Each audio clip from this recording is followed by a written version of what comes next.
Mientras las consultoras ya pronostican que los índices de inflación de septiembre no registran importantes bajas con respecto a agosto, aparecen nuevas críticas desde el kirchnerismo duro hacia la política económica del gobierno nacional. Buenas noches, estas son las noticias a las 20:30. El funcionario bonaerense y referente de la Cámpora, Andrés Larroque, volvió a criticar al ministro de Trabajo, Claudio Moroni, por los conflictos laborales de las últimas semanas. El hombre cercano a Cristina Kirchner opinó que hay un déficit de gestión del funcionario y que de ninguna manera los enemigos pueden ser los trabajadores. La tarifa de transporte público volverá a aumentar antes de fin de año. El ajuste será de un 40% en trenes y colectivos, según confirmó el ministro de Transporte, Alexis Guerrera. No hay fecha confirmada para el aumento. El último ajuste había sido en el mes de agosto. Y el gobierno de la ciudad habilitó la sede de Unicaba para que los alumnos del colegio Lengüitas, que no están de acuerdo con las tomas, puedan recibir clases. En el primer día de esta medida, unos 200 estudiantes asistieron al aula. Mientras tanto, la toma de las escuelas se mantiene en 2 instituciones educativas. Putin firmó un decreto mediante el cual se apropia formalmente de la central nuclear de Zaporilla. La instalación ya había sido ocupada por las tropas rusas, pero hasta ahora era operada por personal de origen ucraniano. Por su parte, el director general del Organismo Internacional de Energía Atómica viajará a Kiev y a Moscú para lograr desmilitarizar la zona. Continúa otra jornada de la fecha 23 de la Liga Profesional. River, que venía de 2 derrotas consecutivas, se recuperó ante Argentinos Juniors y hoy busca acomodarse en la pelea para ingresar a la zona de la Copa Libertadores. A las 21:30 horas, el conjunto de Gallardo recibirá a Estudiantes en el Estadio Monumental.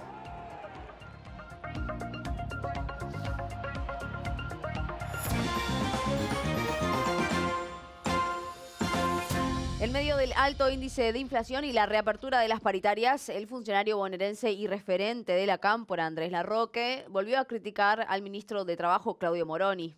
El hombre cercano a Cristina Kirchner afirmó que en la cartera de trabajo falta gestión.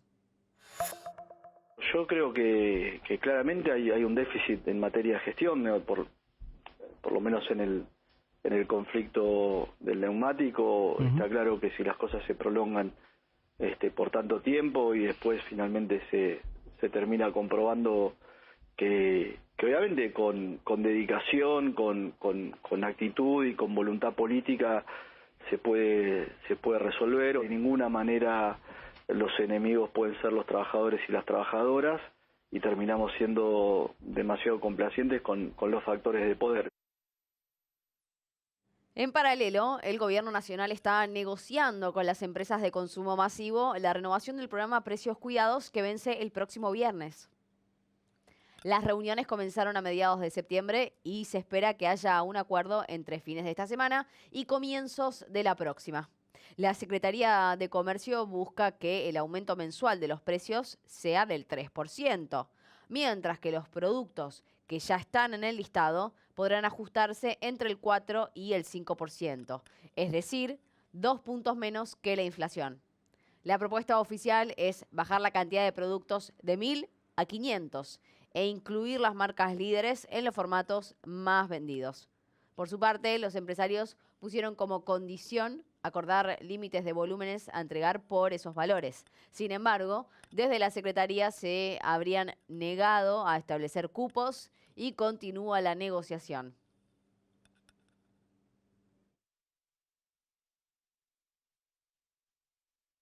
En un almuerzo con empresarios de la Cámara de la Construcción, el ministro de Economía, Sergio Massa, aseguró que la inflación podría bajar sustancialmente recién a partir de mediados del año que viene. Según explicó el funcionario, la caída de la inflación sería posible una vez que se hayan estabilizado las variables macroeconómicas. El objetivo planteado con el ministro está en sintonía con el presupuesto del 2023, que prevé un índice de precios anual del 60%. Mientras tanto, siguen los aumentos y la Unión Argentina de Salud informó que en el segundo cuatrimestre del año los precios de los medicamentos subieron hasta un 50%. Los remedios denominados de alto costo subieron un promedio del 32%, es decir, 7 puntos por encima del índice de precios. Los medicamentos que se suelen usar en las internaciones aumentaron el mismo porcentaje y registraron picos de hasta un 50%, lo que podría generar gastos millonarios a las obras sociales y a las prepagas. El informe de la Unión Argentina de Salud también indica que los productos de marca incrementaron más los precios que otros similares y que 2 de las subas más significativas se detectaron en la medicación para el cáncer y el HIV. En tanto, el gobierno informó que la tarifa de transporte público en el área metropolitana de Buenos Aires volverá a aumentar antes de fin de año. El ajuste será de aproximadamente un 40% en trenes y colectivos, según lo confirmó el ministro de Transporte, Alexis Guerrera. No hay fecha confirmada para el aumento, que, según el ministro, está todavía en análisis, ya que resta definir si las subas serán iguales para todas las tarifas o si habrá alguna diferenciación entre colectivos y las diferentes líneas de los trenes. Se espera, sin embargo, que esto se dé cerca de fin de año. El último ajuste, de hecho, había sido en el mes de agosto, después de 3 años de congelamiento de los precios. Según un estudio de la Defensoría de la Tercera Edad de la ciudad, este mes los jubilados necesitan 151.000 pesos para cubrir sus necesidades elementales y gastos de vivienda. De esta manera, el haber mínimo solo alcanza para 1/3 de la canasta básica de los adultos mayores.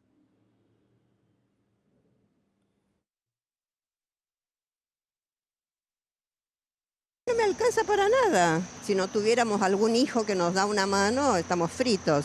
Tengo 73 años y trabajo, pero el que no puede...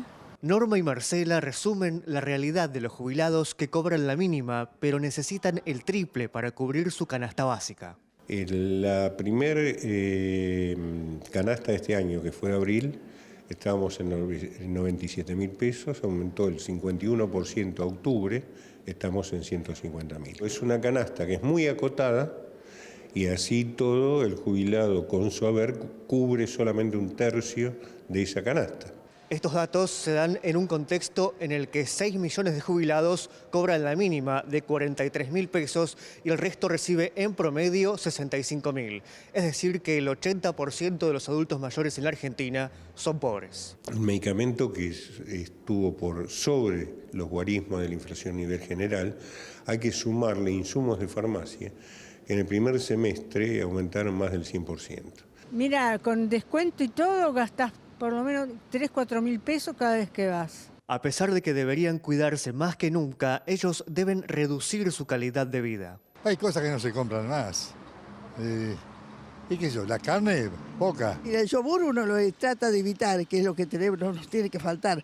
El queso también tendemos que consumirlo, pero poco y nada lo que alcanza. Que dejé de consumir las salidas. Y a pesar de los aumentos y bonos, los pronósticos para ellos otra vez dan en rojo frente a la inflación. Puede llevar los saberes a un acumulado de un reajuste del 62-65% a lo sumo en el año. Se está hablando de una inflación del 95%. ¿Cómo se sigue de esta manera? Tratando de sobrevivir.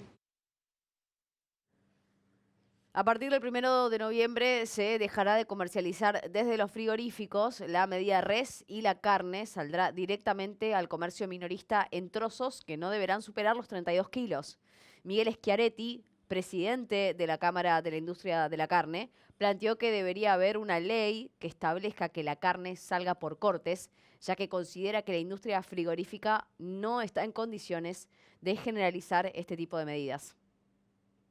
La industria frigorífica me da la sensación que no está en condiciones de generalizar este tipo de medidas. Lo que debería hacerse es una ley nacional y salir de los frigoríficos con la carne despostada.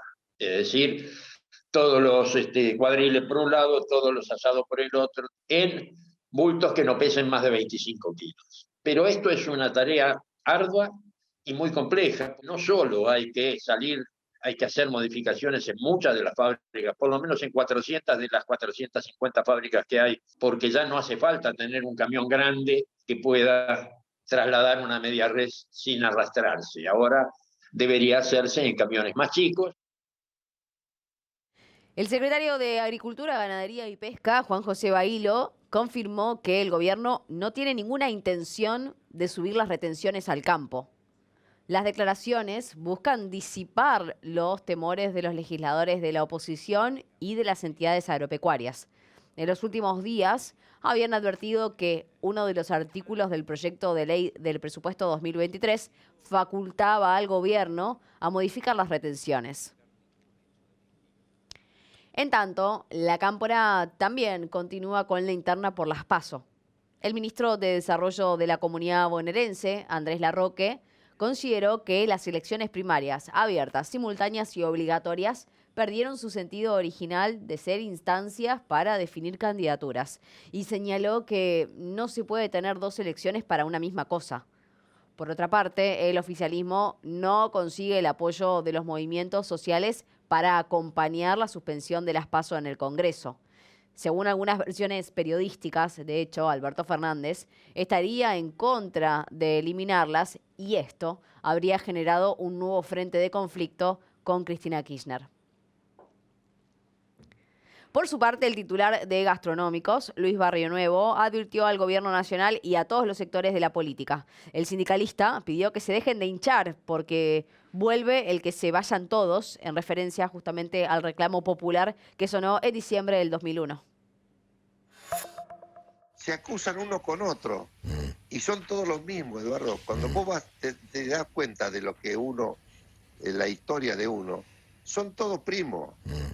Todos primos, los que están en el PRO, los que están en Cambiemos, los que están en el Frente de Todos, son todos primos, todos han convergido juntos. Es la hora de una buena vez por todas que se pongan las pilas los políticos y que se dejen de hinchar la pelota porque en cualquier momento viene de vuelta que se vayan todos. No está repodrida, la gente no quiere saber más nada.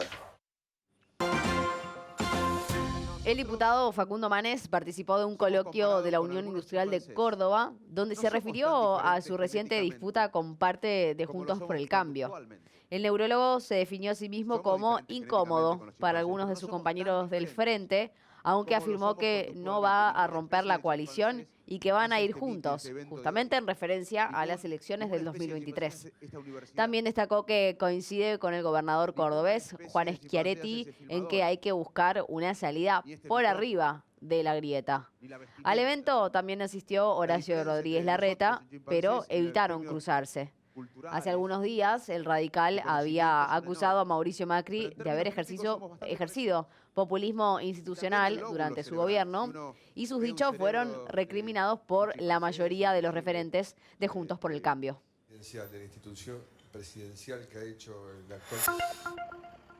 Nuevas pericias al celular de una de las acusadas del intento de homicidio a Cristina Kirchner la relacionan con el youtuber El Presto. Según informaron voceros judiciales, se investiga si Brenda Uliarte, la novia del atacante de la vicepresidenta, habría tenido una relación de 3 meses con Eduardo Presto Felipo, el joven militante antikirchnerista, recientemente condenado a 30 días de prisión domiciliaria por hostigar a la primera dama Fabiola Yáñez. El vínculo habría finalizado en julio pasado. Hasta ahora, la investigación no determinó si el influencer tuvo alguna relación con los ataques.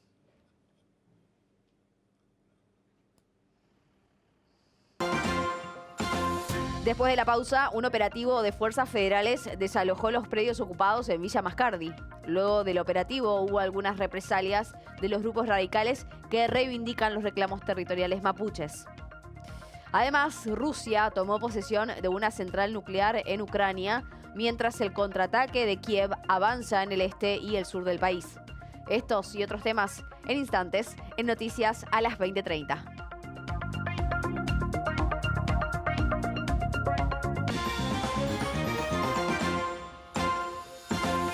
El gobierno porteño habilitó la sede de la Universidad de la Ciudad, más conocida como Unicaba, para que los estudiantes de la Escuela Lengüitas que están en contra de las tomas puedan recibir sus clases. Según informó la ciudad, más de 200 alumnos asistieron. La propuesta de la ciudad alcanza a los alumnos del nivel secundario de la Escuela Lengüitas con el objetivo de que los estudiantes puedan recibir clases en Unicaba y no perder de esta manera la regularidad.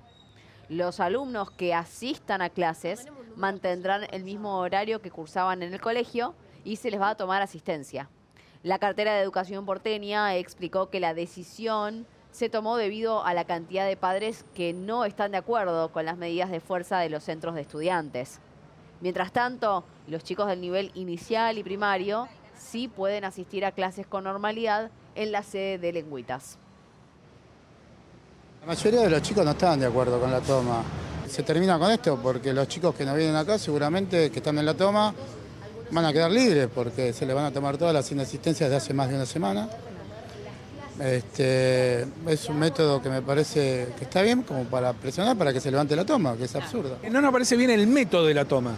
Están bien los reclamos, o sea, y está bien reclamar. Ahora, la verdad que realizar una toma no es lo que nos parece... no es lo que nos parece correcto y no nos parece que es lo que los chicos tengan que aprender. Por su parte, el ex rector del Colegio Nacional Buenos Aires, Gustavo Sorsoli, pidió que la ciudad tome más medidas para sancionar las tomas. Y la acción que el ministerio, que la escuela pueda hacer para compensar y para, de alguna manera, limitar las consecuencias negativas de la toma, bienvenida sea. Ahora creo que hay que discutir esta cuestión y que el ministerio termine resolviendo y sacando una medida que diga explícitamente que la toma es una medida que se puede sancionar dentro de la escuela, ¿sí? Claro. Porque si no, no tiene efecto. La medida de fuerza se mantiene en 2 escuelas de la ciudad. Los colegios que están tomados son Lenguas Vivas y Rogelio Irurtia. En solo 13 días, de 15 colegios tomados, 13 de ellos levantaron la medida, aunque la mayoría continúa con asambleas u otro tipo de protestas.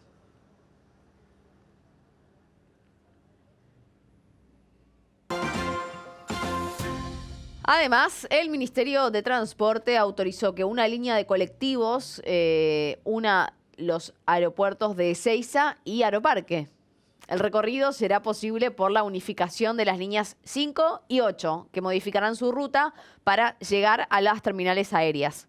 También pasarán por las estaciones de trenes y ómnibus de Retiro y se incluirán otros puntos de interés, como por ejemplo los Metrobús en la zona del Bajo, de Once y de Liniers. El cambio entrará en vigencia a partir de noviembre, en una fecha todavía a confirmar.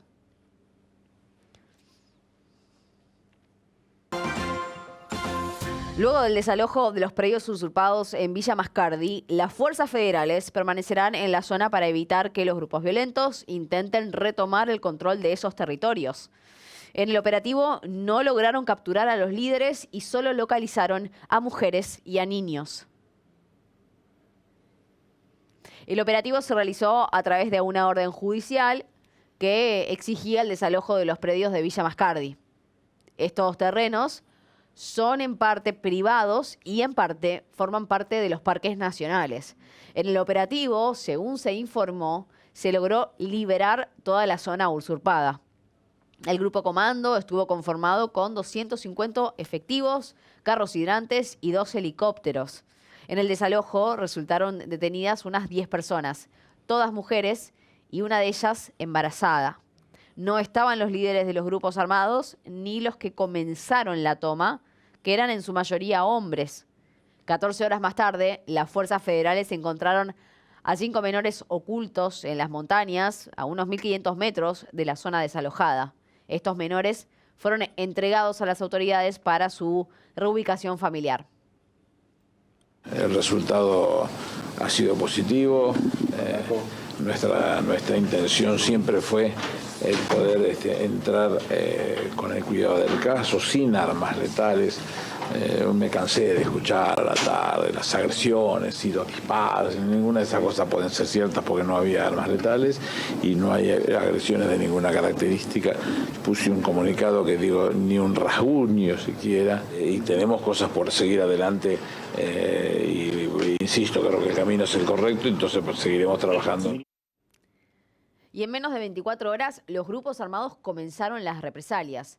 Primero intentaron incendiar sin éxito la capilla de Villa Langostura, que apareció pintada con mensajes de la autodenominada resistencia mapuche. El cura que administra la capilla aseguró que no cree que sea una acción de la comunidad mapuche, ya que tiene una relación muy buena con ellos, y apuntó a los grupos armados. También se reportaron cortes en la Ruta 40, bloqueos en Chubut y más actos de vandalismo en el Parque Los Alerces, que fueron adjudicados también a estos mismos grupos violentos. Mientras tanto, el diputado nacional Ricardo López Murphy y la dirigente del PRO, Patricia Bullrich, presentaron una denuncia ante la justicia para que las agrupaciones sean declaradas organizaciones terroristas.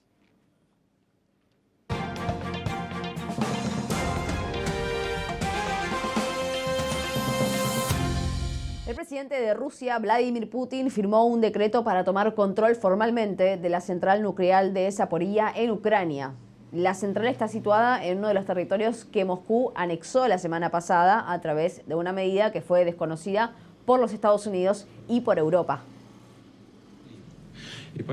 El decreto establece que el gobierno ruso será el encargado de velar porque las instalaciones nucleares de la central sean integradas como propiedad federal. La instalación más grande de Europa ya había sido ocupado por tropas rusas, pero hasta ahora era operada por personal de origen ucraniano. El director general del Organismo Internacional de Energía Atómica anunció que pronto viajará a Kiev y a Moscú para lograr desmilitarizar la zona y así evitar un accidente nuclear. En paralelo, el presidente ucraniano celebró que el ejército esté avanzando rápidamente contra las tropas rusas en las regiones del sur. En su habitual discurso, Zelensky enumeró decenas de territorios que ya fueron liberados del falso referéndum ruso esta semana. Además, el mandatario aclaró que las tropas no se detienen por lo que considera como una cuestión de tiempo que expulsen al ocupante de las tierras. Luego de 2 días de incertidumbre, finalmente la senadora brasileña Simone Tebet anunció que apoyará a Luis Ignacio Lula da Silva para la segunda vuelta de las elecciones. Se trata de la candidata que salió tercera en los comicios del domingo y que obtuvo más del 4% de los votos. Lula da Silva necesita llegar al 50% de los votos en el balotaje y en la primera vuelta obtuvo más del 48%. Además, había recibido el apoyo de Ciro Gómez, el cuarto puesto de las presidenciales, que sacó un 3% de los sufragios. En paralelo, Lula da Silva salió a desmentir que haya firmado un pacto con el diablo, luego de que se difunda esa información desde el espacio de su contrincante Jair Bolsonaro. El Partido de los Trabajadores publicó en sus redes que el exmandatario no tiene un pacto ni jamás conversó con el diablo. En un afiche también se explicó que el exmandatario cree en Dios y es cristiano. Y por su parte, Jair Bolsonaro presentó una denuncia en contra de las encuestadoras. El mandatario se presentó ante el Tribunal Superior Electoral y la Procuraduría General de la Nación con un equipo de abogados pidiendo que se abran investigaciones acerca de lo que denominó un posible crimen cometido por las encuestadoras. Una de las agencias a la que apunta es Datafolia. Esta empresa había anticipado una victoria de Lula da Silva por al menos 14 puntos y un triunfo en primera vuelta.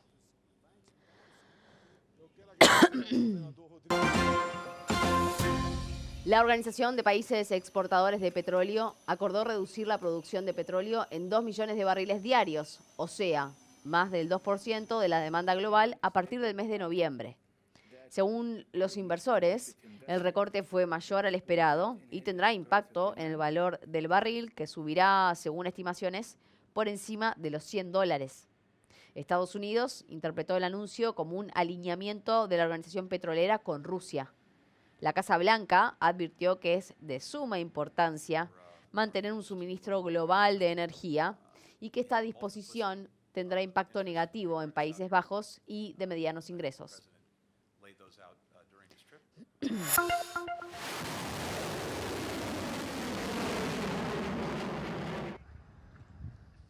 De esta forma, uno de los 4 misiles lanzados por Corea del Sur y Estados Unidos falló y cayó en una ciudad surcoreana, provocando un gran incendio y pánico en los residentes. Entre ayer y hoy, los ejércitos de Corea del Sur y Estados Unidos realizaron varios ensayos militares como respuesta al disparo de un misil por parte de Corea del Norte que sobrevoló Japón. Uno de los misiles de corto alcance se estrelló en cuestión de segundos después de su lanzamiento. Desde el gobierno informaron que el accidente no causó víctimas.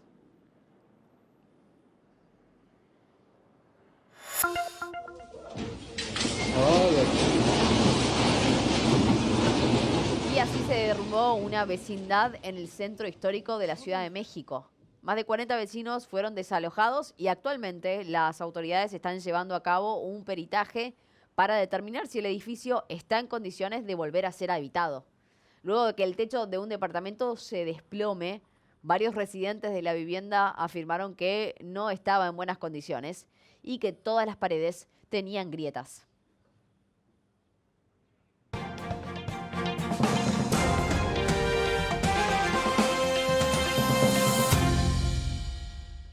Continúa otra jornada de la fecha 23 de la Liga Profesional.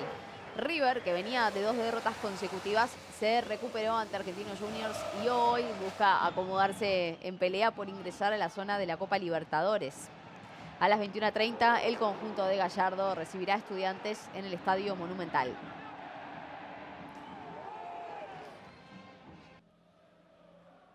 Más temprano fue el turno de Colón, que derrotó 1-0 a Patronato con gol de Wanchope Ávila. En estos momentos, Atlético Tucumán le gana 2-1 a Platense, mientras que Racing pierde 3-2 a Defensa y Justicia en Florencio Varela. A las 21:30 horas, Independiente recibirá a Central Córdoba.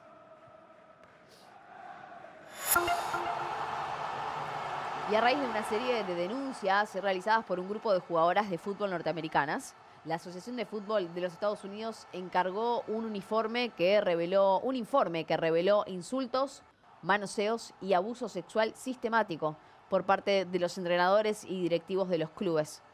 Se realizaron cerca de 200 entrevistas a jugadoras, a entrenadores, miembros del cuerpo técnico y hasta propietarios de los clubes, que pusieron en evidencia tácticas manipuladoras que implicaban más de un abuso de poder que una mejora en el planteo del juego.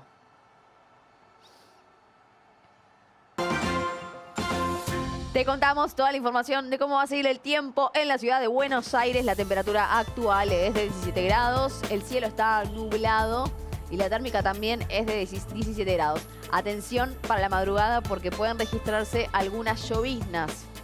Y hay probabilidad de lluvias para mañana, lluvias aisladas de corta duración que van a permanecer hasta el día jueves. El resto de la mañana va a estar nublado con una mínima de 15 grados. Ya por la tarde cede el alerta por precipitaciones, sin embargo va a seguir nublado con una máxima de 20 grados de temperatura. La nubosidad recién comenzará a disiparse hacia la noche. La térmica va a rondar los 18 grados.